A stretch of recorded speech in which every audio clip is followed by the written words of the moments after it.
Hey comic book fans, my nerdy friends, my geeky padres, what's going on? Back at you with lightning round reviews for this week, week of July 10th. Got a couple books, got a couple opinions, and we'll get started.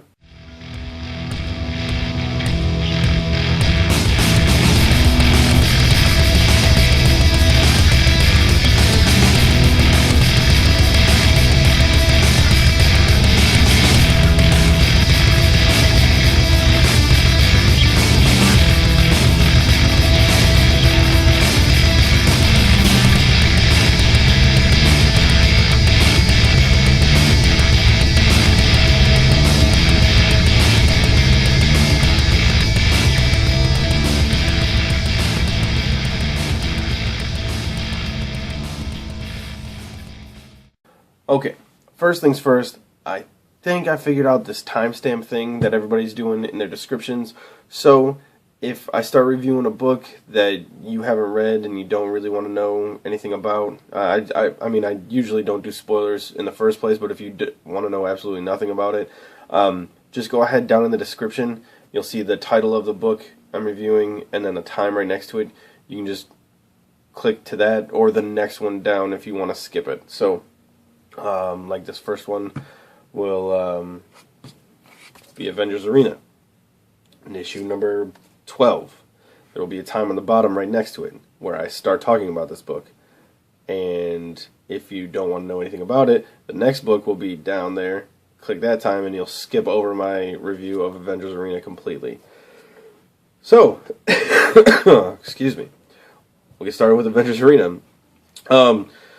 This cover is very deceiving, as it has Hazmat on there. I don't think Hazmat is in this issue at all, which makes me quite happy, because the last issue had enough of Hazmat in it that I just didn't care about. But this issue picked up, and there was a whole lot of action. Really good. This issue is why I like this book. It's issues like this one that make this book amazing. Yeah, there's a whole lot of fighting. In my opinion, some really good character development. And, yeah, I'm really enjoying this book most of the time. So, I'm going to keep up with this book, just because I really like it. Next, we have Batman issue 22. Now, if you guys saw, I think I had a review video up for the first issue of Zero Year. If not, I know I talked about it on the live show. I didn't like issue 21. I thought it was terrible. Well, not terrible. I just thought that there was way too much going on as far as different storylines. And like there were just different directions the story was going. And I didn't like it. I thought it was the worst start to an event.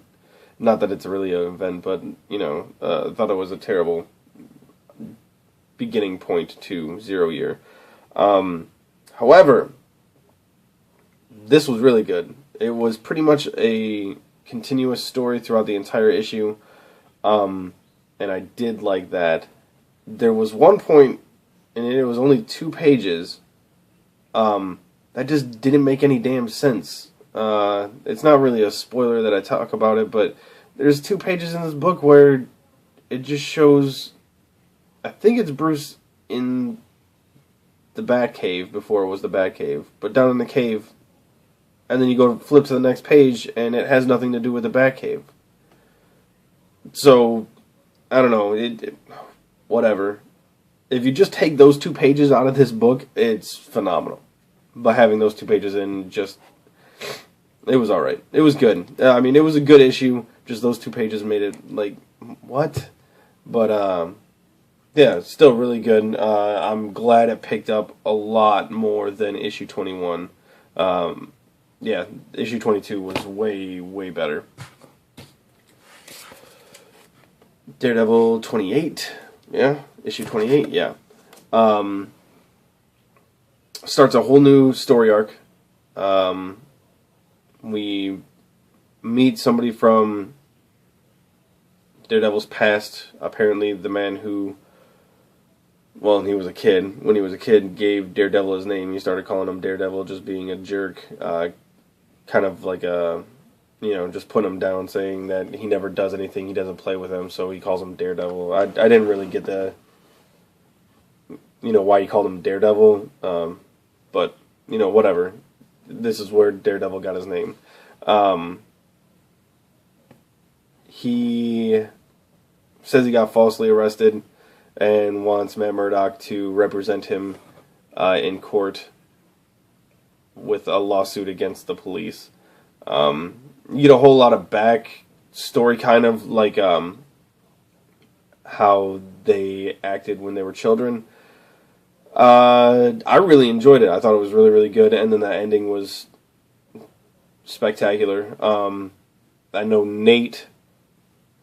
I'll put a link to Nate's channel right here. I know Nate just picked up this issue, and he said he didn't understand why he wasn't picking it up all along. And I was like, I told you, it's so good. So he really liked it, and this would be a really good jumping on point if you haven't been reading Daredevil yet, with the start of the new story arc. So really good, great book. Now for a book that everybody just doesn't seem to be into all that much. I don't know why, but East of West, issue number 4. This had a whole lot of action in it. This was just an amazing book. We learn more about the girl who is Death's wife. Well, you don't really learn more about her, but she just kind of comes out of her shell a little bit, I guess. There's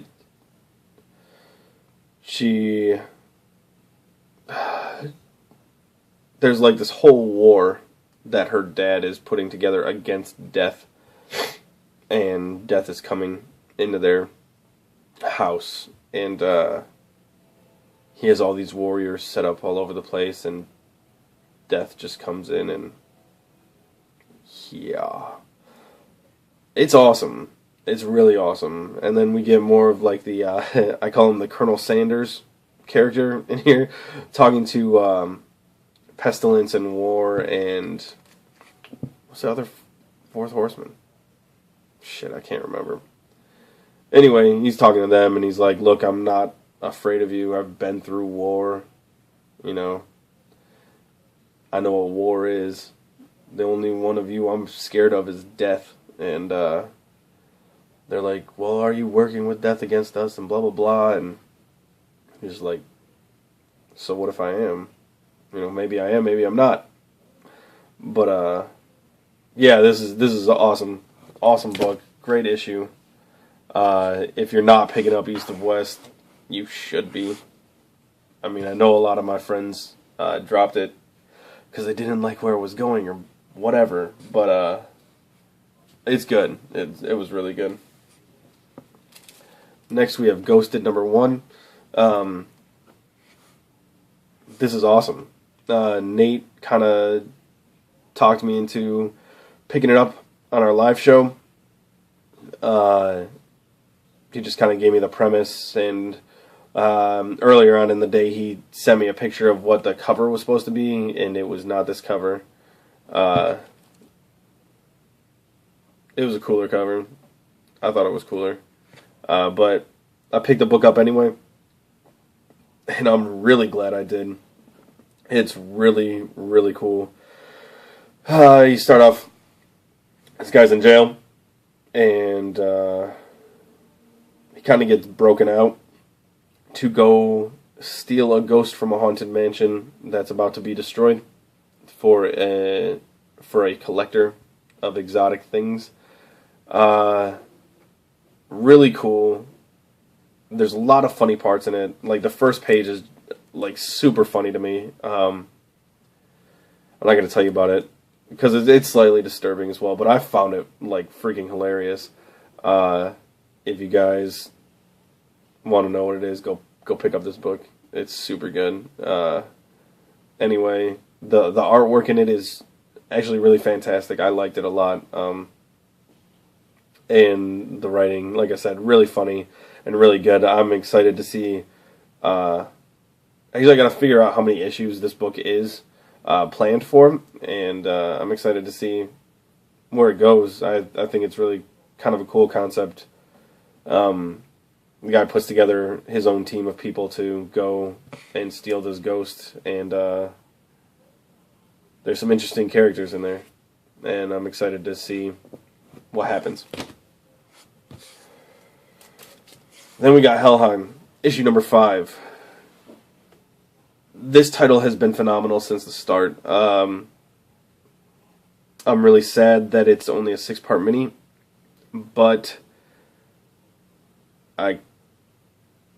through Twitter, I talked to Cullen Bunn, and he said that they're planning a series of minis for Helheim, so this isn't the last we're going to see of it, which I'm very happy about, because this story is just fantastic. Yeah, I mean, and there's not really much more I can say. It's just awesome. The artwork is amazing. Joel Jones is just killer with drawing this book. Cullen Bunn is fantastic at writing this. I've kind of been telling everybody that it's like a Viking Frankenstein book where he fights 2 witches, you know. And that's pretty much what it is. I mean, there's a fight scene in like every single issue that is just mind-blowing. It reads like you're watching a movie, kind of, in my opinion. It's just super good. It's super good. If you're not picking this up, I mean, you should be. When it comes out in trade, pick it up. If you're not picking up the single issues, pick it up in trade, because it's totally worth it. The Walking Dead 112. Holy crap! Like, this is wow. Like, I thought issue 111 was amazing. Like, something fantastic happened, and then you come to 112, and you're just like, what? Like, you're just out, speechless, pretty much. Like, I literally, while I was reading this, I spoke the words, holy shit, when I opened up to,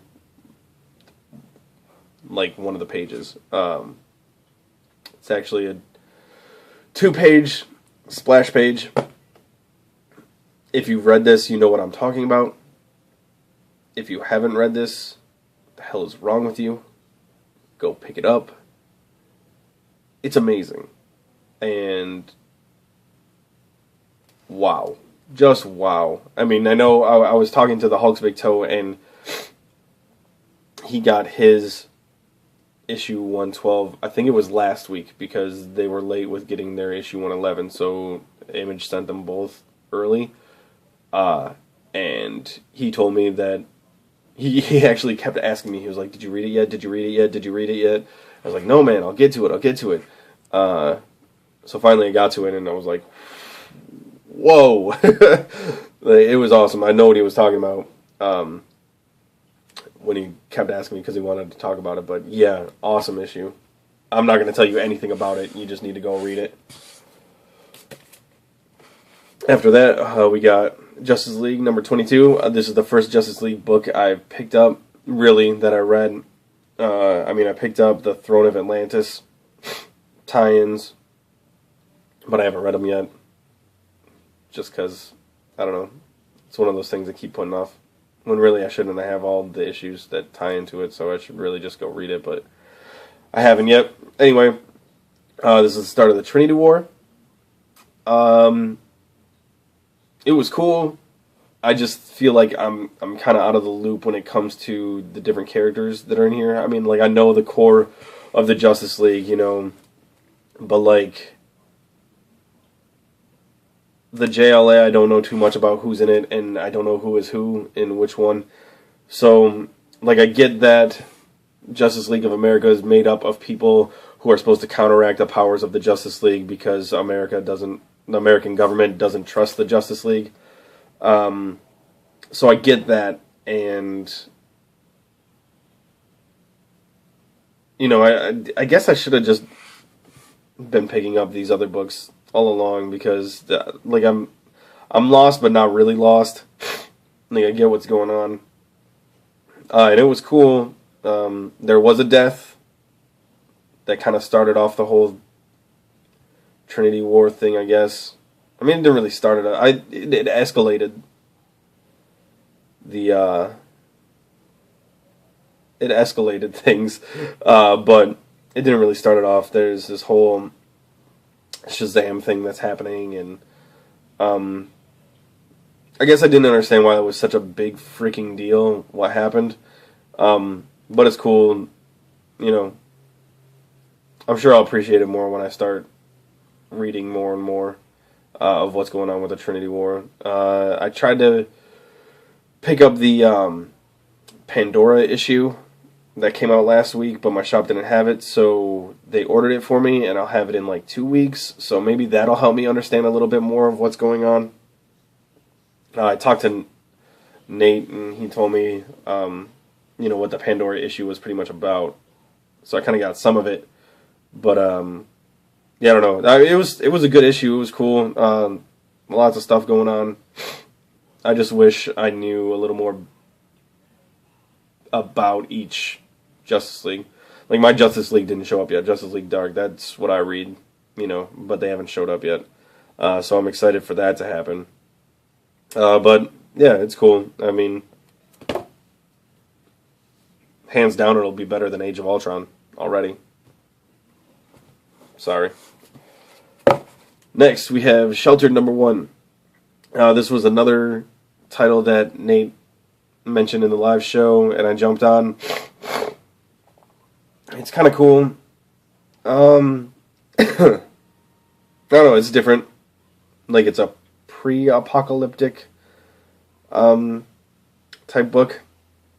There's a kind of like a town of people who are like, prepping for the apocalypse, and they're pretty much prepared for everything, but something happens at the end of the book that they weren't prepared for. I don't know, I wasn't as into this one as I was Ghosted. I mean, it wasn't bad. I just thought things maybe moved a little too quick in this issue for being the first issue. Like, they could have done the build-up a little bit more to what happened at the end of the book. I'll check out issue #2 for sure to see, if it grabs me a little bit more. But between the two #1s that I picked up this week, Ghosted is my favorite. Sheltered was alright. We'll see where it goes, though. I'll give it like another issue or two before I make my, decision. Probably this is going to be another one where I check and see if it's a mini and how many issues and all that. And if it's not very many, I might just pick up the whole miniseries. But we'll see. I mean, it wasn't too terrible. The artwork wasn't my favorite, but it was alright. It was just alright, though. It didn't wow me. Unlike Six Gun Gorilla, in which case this wowed me. Actually, issue 1 wowed me, and issue 2 kept me on. You get more of, the gorilla, because he didn't show up till the last page in the first issue. But we get more of him and his interaction with Blue, which is this guy right here. And it's just really, really cool. I like the concept of this. Blue ends up kind of following the gorilla around. I forget if he mentioned his name or not. Shit, I can't remember. Anyway, he's following him around. They end up in this village type thing, and he meets this lady. I think that's supposed to be her, who ends up being a prostitute for, you know, soldiers in the war. I don't know, it's cool interaction. I mean, nothing really happens, you know, but, Gorilla is just badass in this. Just really badass. And, it's really cool. And Blue likes to talk a lot, and the Gorilla's just like, yep. And it's just cool. It's fun. It's a fun book. I really, really enjoyed it. Superior Spider-Man, issue 13. This is the end of the events that were happening in the raft with Spider Slayer. As you can see, the Lizard's on the cover here. Lizard kind of turns into a good guy and helps out Octo, Spidey, and the hostages. Really helps out J. Jonah Jameson the most. There's one complaint I have about this book is, well, just this issue in the art, is Lizard is fighting like this super scorpion, and they look the same. Like, whoever did the coloring used like the same shade of green for Lizard as they did Scorpion, and you just couldn't tell what was happening. Like, Lizard had Scorpion in a headlock or something, and you just didn't. It just looked like this big mass of green. I wasn't too psyched about that. The story's cool. I still like it. I'm still with it. I'm keeping with it. It's just kind of, God, I really want to get into that Green Goblin part that they teased at the end of issue. What was it? I think it was issue 9 or issue 10, maybe at the end of issue 10. They had Green Goblin. I really want that to happen. And what happened at the end of this, like, kind of confused me, I guess. I don't know. I don't know. Like, they were condemning the raft, you know, and getting all these villains out of there to pretty much get rid of the raft, which is the prison. It's kind of like an Alcatraz. And what happens is just, I don't know. Like, I don't know. We'll see what happens in the next issue. I'll keep up with it for a little while. But yeah, it was decent. It was a decent story. And next, Uncanny X-Men number 8. I think I'm dropping this book. Like, I just kind of don't care anymore. I know a lot of people dropped it before because all the characters are kind of whiny and, oh, what do we do with our powers? All our powers are gone and blah, blah, blah. And yeah, that's kind of how it feels. I don't know. One of the newer X-Men guys leaves and has problems with his family, and then they find another mutant, and I don't know. I just find, like, I don't know. Cyclops and Magneto have a discussion outside, and I don't know. I'm at the point where I don't care. You know, it's $3.99, and I don't know why I'm spending the money on a book that I just don't care about anymore. So I'm pretty sure I'm dropping this. I mean, I like the Magic story arc that they had. That was cool, and I want to stay on just to see if they do anything else with Doctor Strange, but they didn't even mention it in this issue. So I think I'm just going to be done with it. I don't know. I mean, even magic was in this issue, and they didn't mention Doctor Strange at all. And I still have a problem with them drawing Magic and Emma Frost like this exact same. Like, they looked like the exact same person in here. Just like, you know, the bangs are different and the outfit is slightly different. It just bugs me. So, yeah. I'm talking myself out of it now, like, for real. I think I'm done with Uncanny X-Men. Just because I just don't. I don't care anymore. I don't care. Anyway, that's lightning round reviews for this week. Sorry that it went on really long. Yeah, so that's that. Hopefully the timestamps work, and if you didn't want to see a review that I did, you skipped it. Thank you for watching. Still have the 300 subscribers contest going on. Link to the video below in the description. Check it out, enter, and hope you guys have a good day. Hope you guys all enjoyed your books this week, and I'll talk to you later. All right, have a good one. Bye.